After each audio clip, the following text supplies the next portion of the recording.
की जय। नारायण नारायण श्रीमन नारायण नारायण नारायण। नारायण नारायण श्रीमन नारायण नारायण नारायण। नारायण नारायण श्रीमन नारायण नारायण नारायण।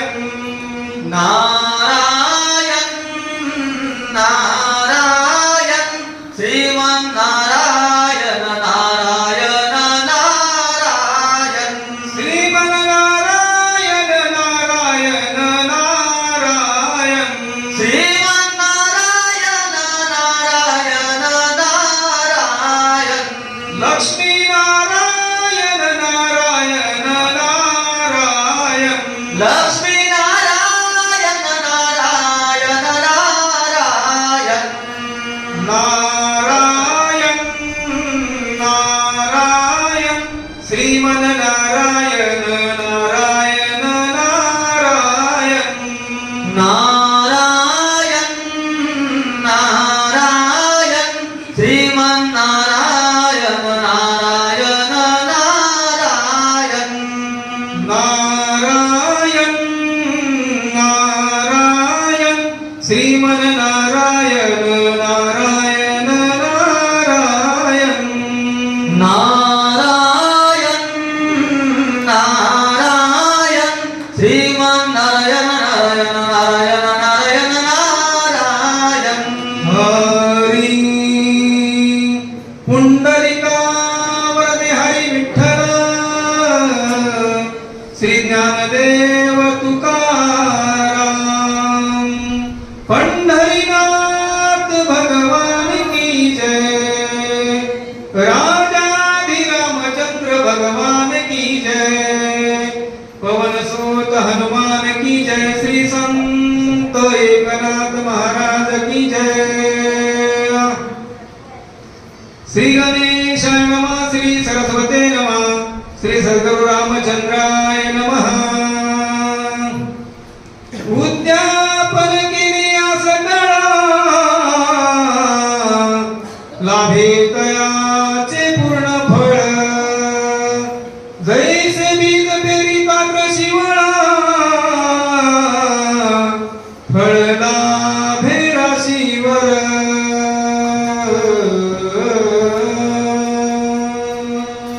महायोग पीते तटे धीमरत्यम् वरं पुंडरीकाय दातु मुनीन्द्रे। स्वागत्य तिष्ठं तमानन्दकन्दम् परब्रह्मलिङ्गम् भजे पांडुरंगम।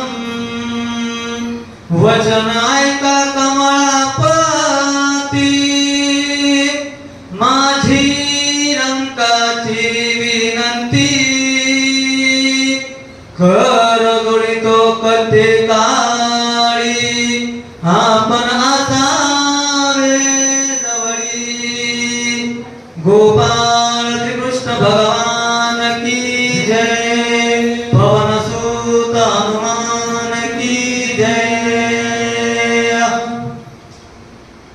पुण्य पावन पवित्र असणारी ही वरवड नगरी आणि पवित्र नगरीमध्ये पवित्र असणाऱ्या पांडुरंग रायांच्या दरबारामध्ये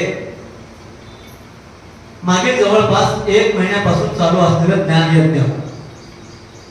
सेवितो हा रस वाटितो अनेका घ्यारे होऊ नका रान भरे। या नैना ज्ञानामृत स्वतः सुद्धा घ्यायचं आणि इतरांना सुद्धा द्यायचं अशा पद्धतीचं हे कार्य। आणि म्हणून ह्या गावचं कौतुक करावं तेवढं कमी आहे, कारण 7 दिवसाचा सप्ताह म्हटलं तर त्या ठिकाणी आमची ताळमेळ लागत नाही। आणि 1 महिना दररोज कीर्तन आहे, दररोज त्या ठिकाणी कार्यक्रम आहेत आणि म्हणून महान असणारं गाव आहे। कारण त्या ठिकाणी ज्ञानवृद्ध, वयोवृद्ध, तपोवृद्ध मंडळी आहेत आणि किती भक्तीचं वातावरण आहे, भक्तिमय वातावरण आहे. आणि म्हणून सर्वप्रथम भगवंताच्या चरणावरती नतमस्तक, ह्या व्यासपीठाचे अधिष्ठान मूर्ती असणारे वाचक सूचक श्रोते मायबाप सर्वांच्या चरणावरती नतमस्तक. आमच्या सोबत आलेले आहे भक्त पारायण मारुती महाराज दुगाडे कावल उडेकर यांच्या चरणावरती नतमस्तक. अगदी गोडवाचक असणारे रावसाहेब पाटील यांच्या चरणावरती नतमस्तक. श्रोते तुम्ही महेशांच्या मूर्ती या नाही श्रोते मायबापांच्या चरणावरती नतमस्तक. आणि सेवेला सुरुवात कसं तर त्या ठिकाणी या ठिकाणी सांगायला लागले, आम्ही 1 महिना त्या ठिकाणी असणारं ज्ञान यज्ञ या ठिकाणी घेतलं आणि घेतल्याच्या नंतर आता काय करावं लागतं तर उद्यापन करावं लागतं. कशामुळं हे जे केलेलं कार्य आहे आणि ते केलेले कार्य जर शेवटाला किंवा ते त्या ठिकाणी यशस्वी व्हावं असं वाटत असेल तर मात्र उद्यापन करावं लागतं. अहो आम्ही सर्वजण शेतकरी आहोत. त्या ठिकाणी आता मृग नक्षत्र आलेलं आहे आणि मृग नक्षत्रामध्ये आम्ही पेरणी करतो. पेरणी केल्याच्या नंतर थांबतो का? ज्यावेळेस फळ येतं, ज्यावेळेस पीक त्या ठिकाणी बहरतं, त्यावेळेस शेतकरी आले त्या ठिकाणी अगदी आनंदाने डोलतो आणि त्या न्यायनं उद्यापन केल्याच्या नंतर होते. अशा पद्धतीनं कवी करते ह्या ओळीमध्ये बोलायला लागले. मग लक्ष्मी वदे हो जी स्वामी हो कैसे उद्यापन कीजे आम्ही बोला हे सकळ निवेदावे तुम्ही कैसा विधी ते समग्र. आणि म्हणून माता लक्ष्मी भगवान परमात्म्याला त्या ठिकाणी म्हणताय, अहो कसं तर या ठिकाणी उद्यापन करावं हे कराय, पण करण्यामागचं त्या ठिकाणी कोणत्या पद्धतीने करावं, त्यासाठी मार्ग कोणता अवलंबावा किंवा काय करावं हे सविस्तर अशा पद्धतीने मला सांगा. अशा पद्धतीनं कोणासाठी तर सर्व या ठिकाणी जनतेसाठी माता लक्ष्मी कोणाला तर भगवान परमात्म्याला प्रश्न करते. ऐकून लक्ष्मीचे वचन बोलता झाला जनार्दन मने ऐका हो एकाग्र मन त्यादरे सुंदरी. आणि मग माता लक्ष्मीने प्रश्न केला की त्या ठिकाणी उद्यापन करताना कुठला मार्ग अवलंबावा. आणि मग जगाचे जगतपिता असणारे भगवान परमात्मा म्हणताय त्या ठिकाणी मार्ग कोणता आहे ते मी सांगणार आहे, पण काय करा तर सर्वांगाचे काम करा, चित्ती असू द्यावे समाधान. या नाही ना चित्तामध्ये समाधान ठेवा आणि जे काही सांगतोय ते सर्वांगाचे काम करून श्रवण करा. जय जय अम्मा प्रश्नीले हो ते सर्वाही निवेदिले वा वा. परम उपकारणीये भले बोल चांगले तुझे. आणि म्हणून या ठिकाणी तुम्ही जे प्रश्न केला किंवा जे काही मला आता प्रश्न विचारलेत ना हे काय तर त्या ठिकाणी असणारे उपकार आहेत, परोपकार. कसं तर जगाच्या कल्याणा संताच्या विभूती देह कष्टविधी परोपकारे याने ना या ठिकाणी जगाचं कल्याण व्हावं. सर्व काय तर माझ्या भोळ्या भावड्या जनतेला त्या ठिकाणी असणारं सर्व मार्गदर्शन मिळावं. आणि म्हणून तुम्ही मला प्रश्न करताय आणि म्हणून मी या प्रश्नाचं उत्तर देणार आहे. संपूर्ण मासवारी हे व्रत बोला. अथवा द्विरात्री त्रिरात्री अचरत किंवा एके दिनी अचरत करी उद्यापन नेमस्तक करावे. जय जय जय श्रीराम. आणि म्हणून या ठिकाणी भगवान परमात्मा बोलताय हा हे जे व्रत आहे त्या ठिकाणी कोणी 1 महिना केला असेल, कोणी त्रिरात्र म्हणजे 3 दिवसाचं केलं असेल, कोणी 1 दिवसाचं केलं असेल. कारण त्या ठिकाणी भावाने केल्याच्या नंतर त्या ठिकाणी भाव बळे आकळे ये रवी ना कळे, भाव बळे आकळे ये रवी ना कळे, करत यावळे तैसा हरी, करत यावळे तैसा हरी. आणि म्हणून कोणी 1 महिना केला असेल, कोणी 3 दिवस केला असेल, कोणी 1 दिवस जरी केला असेल तर शुद्ध भावनेने केल्याच्या नंतर उद्यापन करणं हे बंधनकारक आहे किंवा करावंच लागतं, अशा पद्धतीनं भगवान परमात्मा बोलायला लागले. आता उद्यापन ते कैसे कीजे, तेही सांगतो ऐकिजे. संपूर्ण मास भरतात आणि जे उद्यापन विधी युक्त. आणि म्हणून आता उद्यापन कशा पद्धतीने करावं हे मी सांगणार आहे. आणि म्हणून काय करा तर संपूर्ण मासभर या ठिकाणी जे विधियुक्त आपण नेमानं असणारं व्रत केलं, त्या व्रताचं विधियुक्त उद्यापन कशा पद्धतीने करावं हे मी सांगणार आहे. अशा पद्धतीनं भगवान परमात्मा त्या ठिकाणी माता लक्ष्मीला बोलायला लागले. प्रातःकाळी उठवनिया, हो. स्नानविधी नित्य नेम करुनिया, वा. देवदेवतार्चन सारुनिया, उपहरी हे क्रियाचरी जय. आणि म्हणून उद्यापन करण्यासाठी काय करावं लागतं तर ब्रह्ममुहूर्त किंवा प्रातःकाळी त्या ठिकाणी उठावं. उठल्याच्या नंतर त्या ठिकाणी सकाळची जी संध्या आहे किंवा सकाळचे जे काय काम आहे ते सकाळची सर्व कामे आटोपावी, स्नान करावं आणि विधियुक्त अशा पद्धतीनं भगवंताच्या नामस्मरण त्या ठिकाणी करावं. अनुनिया कर्दळी स्तंभ, मंडप विभवीचे सुप्रभ, धुळिया तोरणे उभवी नाम, आनिक नानावी दिवा दे पै. आणि म्हणून प्रातःकाळी स्नान झाल्याच्या नंतर कर्दळी काम म्हणायला लागलं, म्हणजे आपली सहज होतं मावंद करताना केळीचं काम आणावं. त्या ठिकाणी काय तर असणारा शृंगार करावा, त्याने कर्दळी म्हणजे केळीचे काम आणावे, गुढिया तोरण उभारावं, अशा पद्धतीची सजावट त्या ठिकाणी करावी आणि उद्यापनाची सुरुवात त्या ठिकाणी करावी. अशा पद्धतीने भगवान परमात्मा बोलायला लागले. पुनिया सर्वत्र भद्र, रंगमाळा चित्र विचित्र, घालून गिजे यंत्र विचित्र, अति सुंदर मध्यभागी. आणि म्हणून त्या ठिकाणी भगवंताची मूर्ती स्थापना करायची आहे किंवा त्या ठिकाणी आपण त्या मूर्ती म्हणू काय त्या ठिकाणी बसवायचं आहे ते मध्यभागामध्ये बसवावं, मध्यभागामध्ये ठेवावं आणि विधियुक्त अशा पद्धतीनं त्या ठिकाणी पूजन अर्चन करावं. अशा पद्धतीने बोलायला लागले. यावरी कलश स्थापुनी, हो. सुवर्ण प्रतिमा करुनी, पुरुषोत्तम देवता म्हणूनी, स्थापिते ते स्थानी आधारे, राधे राधे श्याम. आणि मध्य भागामध्ये त्या ठिकाणी कळशाची स्थापना करावी. कळश स्थापना झाल्याच्या नंतर सुवर्ण प्रतिमा किंवा आपली जी असते प्रतिमा त्यानुसार प्रतिमा ठेवावी आणि भगवान पुरुषोत्तमाचं प्रतीक म्हणून त्या ठिकाणी त्या प्रतिमेचं पूजन करावं. अशा पद्धतीनं उद्यापनाचा जे नियम आहे किंवा उद्यापन करताना काय करावं हे भगवान परमात्मा माता लक्ष्मीला सांगायला लागले. मगयता सांग षडोपचारी, पूजा कीजे अति आदरी, गंधाक्षता पुष्प सुवासित वारी, परिमळ सूर्य पावे.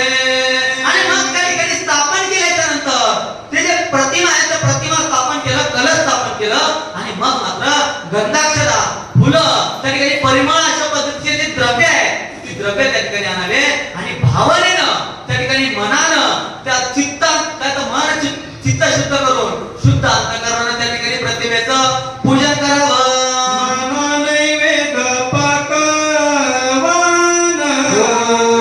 तांबूल दक्षिणा निरांजन, वस्त्रे अलंकार अर्पून, मंगल आरती पैकी. आणि मग अशा पद्धतीनं त्या ठिकाणी प्रतिमा झाली, पूजन झालं आणि झाल्याच्या नंतर मंगल आरती त्या ठिकाणी करावी. मंगल आरती झाल्याच्या नंतर नैवेद्य त्या ठिकाणी नैवेद्य भगवंतांना द्यावं. नैवेद्य दिल्याच्या नंतर तांबूल विडा आहे तो तांबूल विडा द्यावा आणि अशा पद्धतीनं यथासांग पद्धतीनं जे व्रत आम्ही केलंय त्या व्रताचं उद्यापनाचं कार्य करावं. मग पाचारुनी ब्राह्मण,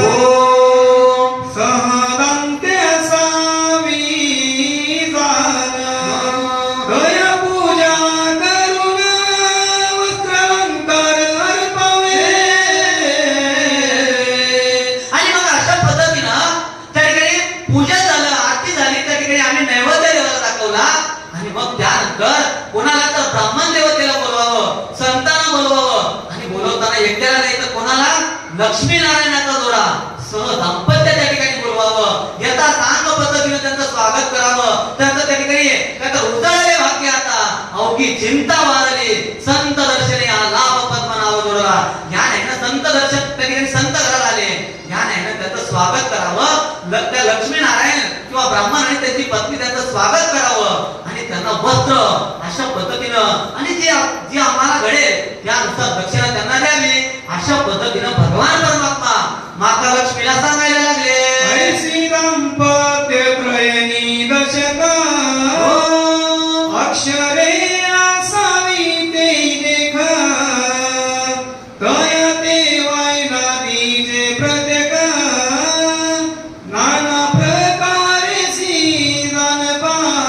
आणि म्हणून अशा पद्धतीनं किती तर 33 असणारे दाम्पत्य त्या ठिकाणी बोलवावं आणि त्यांना 33 जे आता आपण ज्यांना धोंडे म्हणू किंवा अनारसे म्हणू अशा पद्धतीचे जे काही आम्ही केलंय ते त्यांना अर्पण करावं आणि त्यांचं स्वागत त्या ठिकाणी करावं, त्यांना यथासांग पद्धतीनं भोजन द्यावं. अशा पद्धतीनं कवी करते किंवा भगवान परमात्मा माता लक्ष्मीला सांगतात. तोही प्रकार सांगतो ऐका, वंशपात्र सुपले प्रत्येका, वस्त्रे तोरे फणी करंडका, असावी देखा घर सोडी. आणि म्हणून त्या ठिकाणी आम्ही जे दान देतोय किंवा त्यांचं जे पूजन करतो त्यावेळेस वस्त्र त्यांना द्यावं, त्या ठिकाणी तांब्याची एखादी असणारी वस्तू त्यांना द्यावी. अशा पद्धतीनं ब्राह्मणाचं त्या संतांचं पूजन आम्ही करावं आणि अशा पद्धतीनं उद्यापनाचं जे कार्य आहे किंवा उद्यापन करताना काय काय द्यावं हे भगवान परमात्मा माता लक्ष्मीला सांगायला लागले. सेवायन विस्तारुनी दाम्पत्य पूजावी, वस्त्रालंकारे करुनी, सुवासित पुष्पमालिका देऊनी, अर्पावी दानी वायने राधे राधेशा. आणि म्हणून अशा पद्धतीनं त्यांना त्या ठिकाणी पूजन करावं, केल्याच्या नंतर पवित्र असणारे काय तर त्या ठिकाणी पुष्पमाला किंवा फुलांचा हात दाम्पत्यांना द्यावा आणि त्यांचं वस्त्रालंकार द्यावं. अशा पद्धतीने त्यांचा सन्मान करावा असं भगवान परमात्मा त्या ठिकाणी माता लक्ष्मीला सांगायला लागले. मग यथा सांग ब्राह्मण संकल्पना, दाम्पत्य सहित करावे दान, षड्र अन्न निर्मूला, द्यावे भोजन ब्राह्मणा ते.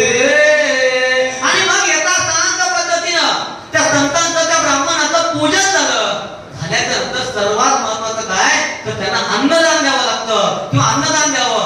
अहो अन्नदान न दिल्यामुळे काय झालं तर हरी त्या रामविजय नावाचा ग्रंथाचा रामविजय नावाचा जो ग्रंथ आहे त्याच्यामध्ये शेवटच्या अध्यायामध्ये एक गोड कथा आलेली आहे. वैदर्भ देशीचा राजा ज्याचं नाव ब्रह्मदत्त आहे, अशा ब्रह्मदत्त राजानं भरपूर त्या ठिकाणी दान केलं, भरपूर असणाऱ्या त्या ठिकाणी काही तर प्रजेचं पालन केलं, दुःख कोणाला दिलं नाही, सर्वांना पोटच्या मुलाप्रमाणे पाळलं. परंतु त्यांनी एक केलं नाही, काय केलं नाही तर त्याच्या उभ्या आयुष्यामध्ये त्यांनी अन्नदान कोणाला दिलेलं नाहीये. आणि म्हणून अन्नदान दिलं नाही, दिल्याच्या नंतर नाशिवंत देह जाणार सकळ आयुष्य खातो काळ सावधान. त्याने यानं देह जाणार आहे, देह त्या ठिकाणी गेला, देह समर्पण झालं भगवंतानं त्या ठिकाणी त्याला बोलवल्याच्या नंतर तो आपला यमलोकामध्ये गेला. गेल्याच्या नंतर त्यांनी भरपूर अशा पद्धतीचं पुण्य केलं होतं म्हणून त्याला कुठं तर त्या स्वर्गामध्ये जागा मिळाली. परंतु स्वर्गामध्ये जे अन्न लागतं, कारण प्राणी अन्नमय प्राणी आहे आणि म्हणून अन्न लागतं, त्याला त्या ठिकाणी भगवंत सांगायला लागले तू भरपूर त्या ठिकाणी दान धर्म केले, भरपूर अशा पद्धतीने सर्वांना सुखी ठेवलं, कोणाचं मन दुखवलेलं नाहीये, परंतु त्या भूलोकावरती तू अन्नदान केलेलं नाहीये आणि म्हणून अन्नदान न केल्यामुळं ह्या ठिकाणी तुला अन्न मिळणार नाहीये. अशा पद्धतीनं बोलले. तो दया यात्रा क्षमा यात्रा करायला लागला. करताना मात्र भगवान परमात्मा एक युक्ती सांगताय काय तर तुला अन्न मिळणार पण कुठलं तर तुला भूलोकावरती जावं लागेल आणि तुझं स्वतःचं जे शरीर आहे त्या शरीराचं मांस भक्षण तुला करावं लागेल, कारण तू अन्नदान केलेलं नाहीयेस. आणि म्हणून स्वतः त्या ठिकाणी अन्नदान न केल्यामुळे त्याला शरीराचं अन्न स्वतःच्या शरीराचं मांस अन्न म्हणून खावं लागत होतं आणि अशा पद्धतीनं अन्नदान न केल्यामुळे झालं. आणि पुढं त्या ठिकाणी कथा आहे भगवान त्या ठिकाणी महाराजांचं दर्शन झालं, संतांचं दर्शन झालं आणि त्यांचा उद्धार झाला. आणि म्हणून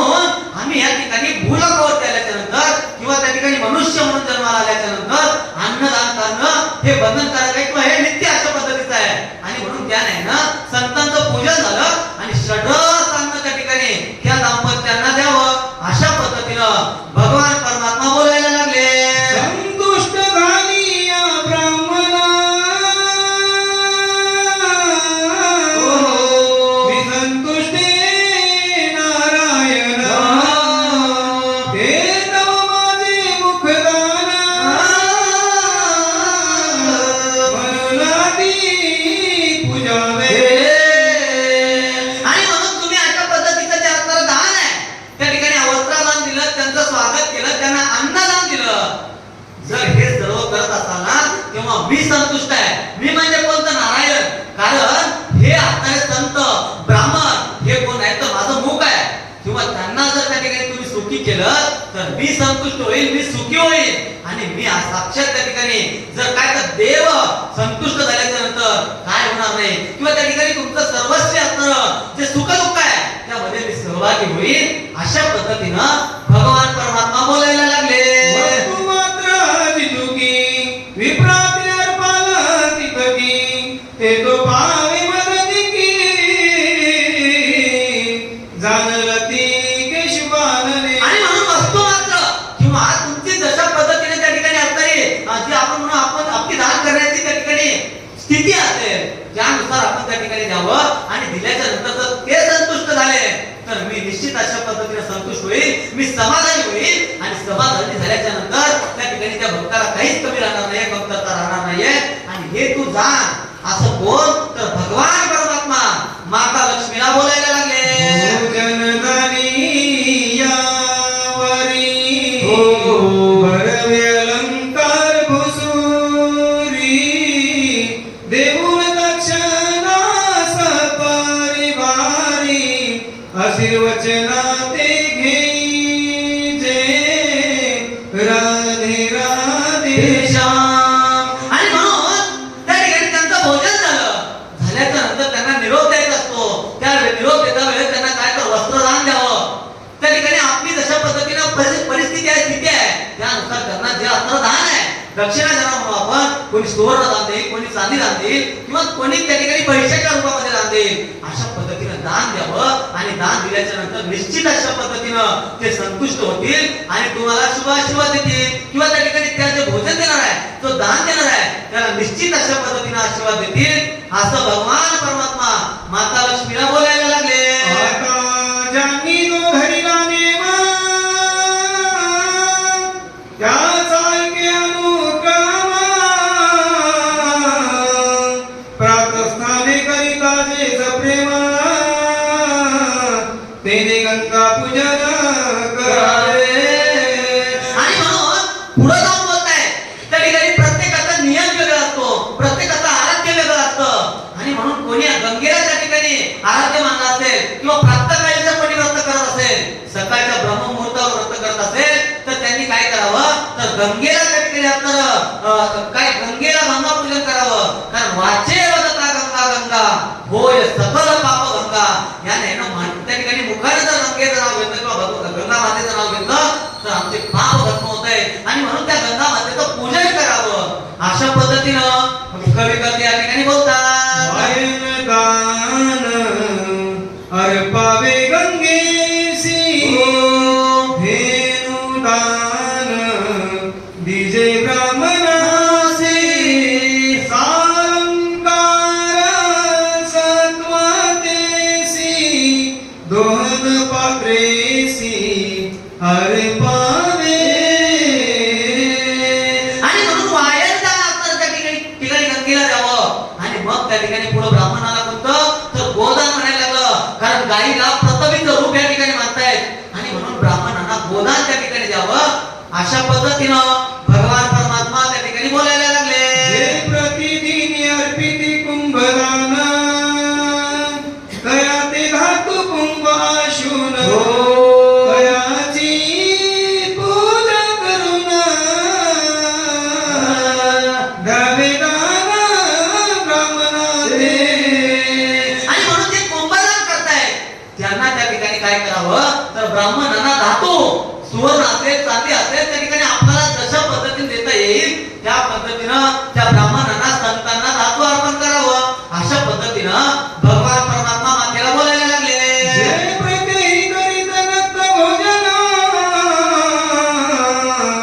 तया ते निजे कोवळी दान तया ते मुक्ती विरेत पूर्ण अक्षय भुवन प्राप्त होय. आणि म्हणून जे नक्त असणारं भोजन त्या ठिकाणी करतायत, आता व्रत जे करतायत त्यांनी मात्र काय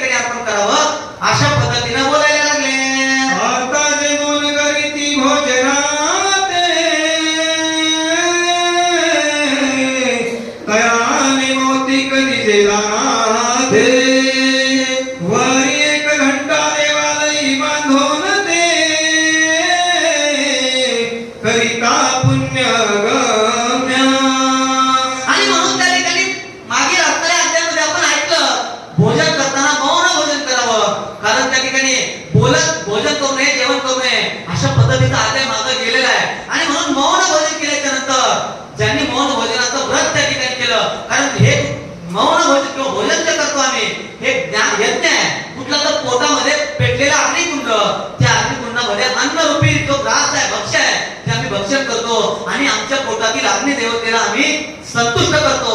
आणि म्हणून भगवंताला आम्ही यज्ञ करताना बघतो. यज्ञ करताना आम्ही बोलतो का ओम नारायणाय नमः, ओम जे गणेशाय नमः, अशा पद्धतीने भगवंताचं नाम घेत त्या ठिकाणी भक्ष्य आपण करतो. आणि त्याच वेळेनं मौन भोजन किंवा भोजन करताना मनामध्ये भगवंताचं नाम घेत त्या ठिकाणी भोजन करावं. आणि ज्यांनी हे व्रत आचरलेलं आहे, ज्यांनी महिनाभर हे व्रत केलेलं आहे, त्यांनी देवालयामध्ये मंदिरामध्ये एखादी घंटा दान करावी आणि त्या ठिकाणी पुण्याचा संचय करून घ्यावा. प्रत्यही अर्पिता दीपदानाते रौप्यवादी सुवर्णावादिते